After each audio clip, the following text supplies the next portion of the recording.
everyone, welcome back. It's Charlotte from At Charlotte's House. Today I'm teaming up with my friends at Homeright and I am sharing this really cute Valentine's Day craft with you. Stay tuned.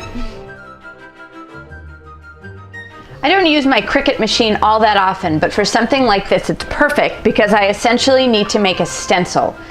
I've set my machine up. This is when I say a little prayer.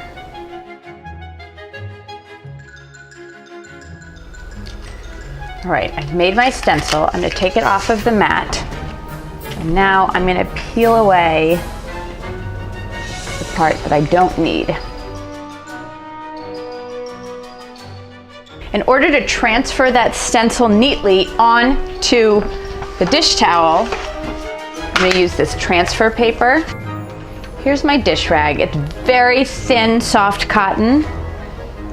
I want to make sure that I place my stencil at approximately the same place on every dish rag.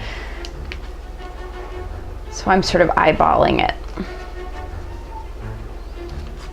So now that I have my transfer paper in place, I can peel the back off.